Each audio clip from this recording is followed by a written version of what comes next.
بسم اللہ الرحمن الرحیم۔ امید کرتے ہیں سب ٹھیک ٹھاک ہوں گے۔ آپ دیکھ رہے ہیں میں YouTube channel Asad Islamic Views. پیارے دوستو، امید کرتے ہیں کہ آپ ایمان اور تقوی کی بہترین حالت میں ہوں گے۔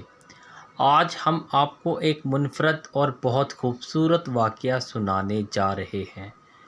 ویڈیو شروع کرنے سے قبل نئے آنے والے تمام دوستوں سے ریکویسٹ ہے کہ ہمارے چینل اسد اسلامک ویوز کو سبسکرائب کریں اور بیل آئیکن کے بٹن کو دبا دیں۔ ایک ٹیکسی ڈرائیور نے فٹ پاتھ پہ بوجھل قدم اٹھاتے بوڑھے کو دیکھ کر بریک لگائی۔ پوچھا، کہاں جاؤ گے؟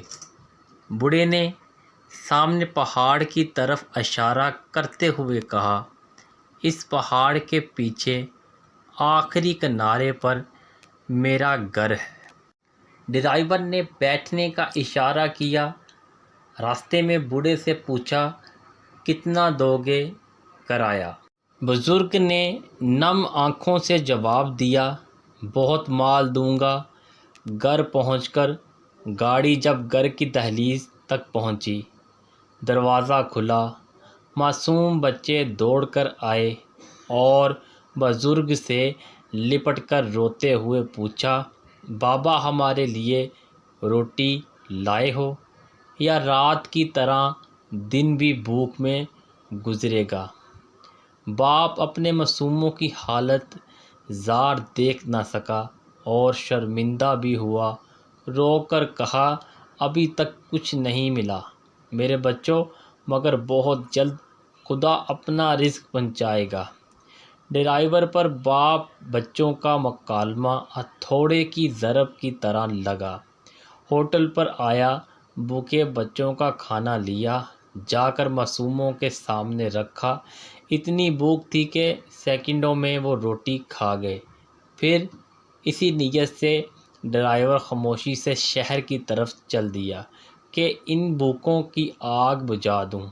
اچانک سامنے سیاح ملے، کہنے لگے ہمیں ایئرپورٹ پہنچا دیں۔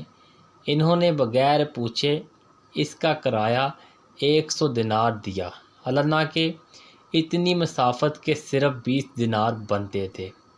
واپسی ایک سواری ملی، انہوں نے بھی 100 دینار دیا۔ اب یہ مزدوری لے کر بازار آیا، اس بزرگ کے بچوں کے لیے روٹی اشیاء خورد و نوش لیا، سیدھا ان بچوں تک پہنچا کر کہا، میرے بھائی، میرے رب نے تیری وجہ سے یہ رزق چند لمحوں میں دیا، لے اپنا حصہ اپنے پاس رکھ۔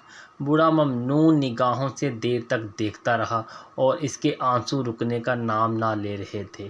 پھر زبان سے جو کچھ کہا ہوگا، عرش تک آواز ضرور پہنچی ہوگی، اصل رزق تو وہ ہے جو رب کی مخلوق کے کام آئے، ورنہ خزانے تو قارون کے پاس بھی بہت تھے۔